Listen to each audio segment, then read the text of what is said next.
नमस्कार। जय माता दी। विमला त्रिवेदी ब्लॉग्स की तरफ से समस्त देशवासियों को दीपावली पर्व की हार्दिक शुभकामनाएं। और आप लोग कैसे हैं? मैं तो अच्छी हूँ और आप लोग भी अच्छे होंगे।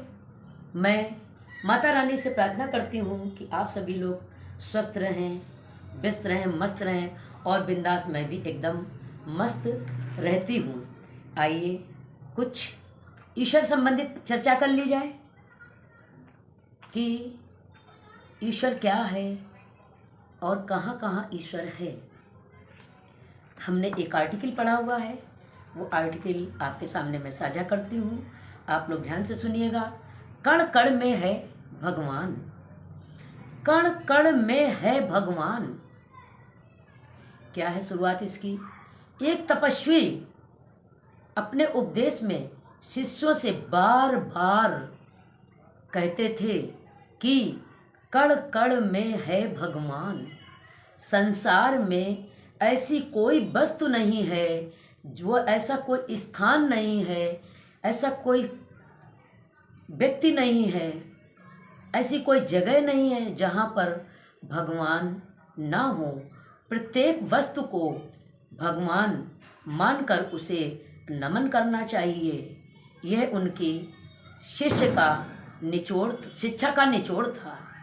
ये उनकी शिक्षा का निचोड़ था। लेकिन आजकल नहीं, आजकल है ज़रूरत पड़ने पे भगवान है, खुश है हम तो भगवान नहीं है, दुखी है तो घंटी बज रही है, हे भगवान हे भगवान हे राम हे राम। लेकिन नहीं, ये गलत है। सच है, कण कण में है भगवान। उनका एक शिष्य कहे जा रहा था कि सामने से एक हाथी तेजी से दौड़ता हुआ आया। महावत लगातार चिल्लाए जा रहा था, हट जाओ हट जाओ, हाथी पागल हो गया है। शिष्य को गुरु का कथन याद आया। वह वहीं खड़ा रहा, यह सोचकर कि मेरी तरह हाथी में भी भगवान है। हाँ, भगवान का भी वास है। भगवान से कैसा डर। वह रास्ते के बीच में डटा ही खड़ा रहा।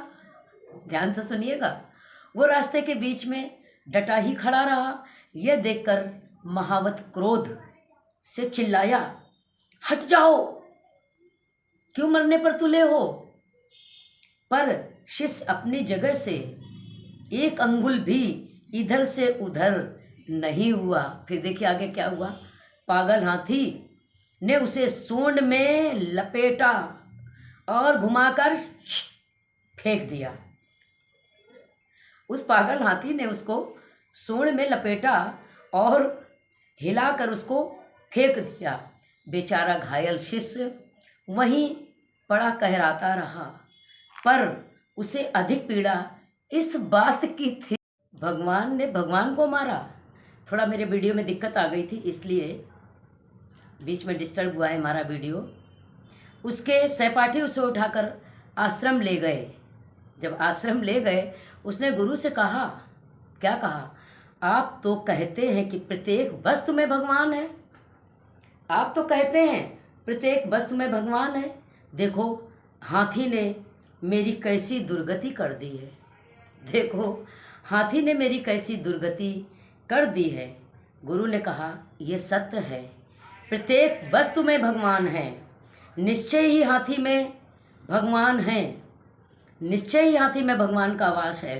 परंतु महावत में भी तो भगवान का वास है। परंतु महावत में भी तो भगवान का वास है। तुम उसके चेतावनी सुनकर मार्ग से हट क्यों नहीं गए? जब महावत तुमसे बार बार कह रहा था, चिल्ला रहा था, हटो हटो हटो, तुम नहीं हटे, तो जाहिर सी बात है हाथी उठा के पटकेगा। वो तो जानवर है तो उसमें भगवान, लेकिन वैसे तो वो जानवर ही है। गुरु जी की बात सुन करके शिष्य को अपनी भूल का एहसास हुआ। इस शिक्षा से क्या मिला आपको? किसी शिक्षा की आधी अधूरी समझ करके, जानकारी ले करके उसका प्रयोग करना चाहिए। आधी अधूरी शिक्षा का प्रयोग नहीं करना चाहिए। उसको बुद्धिमानी नहीं, मूर्खता कहते हैं।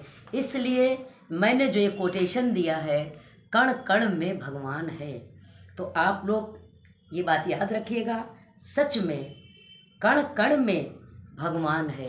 लेकिन यदि सामने से हाथी दौड़ा चला आ रहा है या कुत्ता भौंकता चला आ रहा है उसमें भगवान, लेकिन मेरी भी तो अपनी एक सोच है कि हमें वहाँ से हट जाना चाहिए, कि भगवान के चक्कर में डटे खड़े रहो ऐसे कि अरे गुरु कह रहे थे भगवान है इनमें, तो वो मुझे नहीं काटेगा, मुझे नहीं मारेगा। ऐसा नहीं है।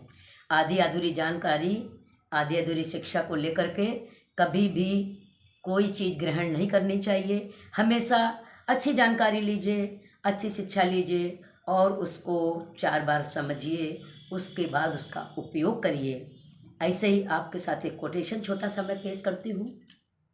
भावनाओं का कहाँ द्वार होता है, भावनाओं का कहाँ द्वार होता है, जहाँ हरि मिले वहीं हरिद्वार होता है, जहाँ हरि मिले वहीं हरिद्वार होता है। जय माता दी, जय जय श्री राम। समस्त देवी देवताओं को मेरा सत सत प्रणाम, माता और पिता को प्रणाम, भक्त और भगवान को प्रणाम। जय माता दी।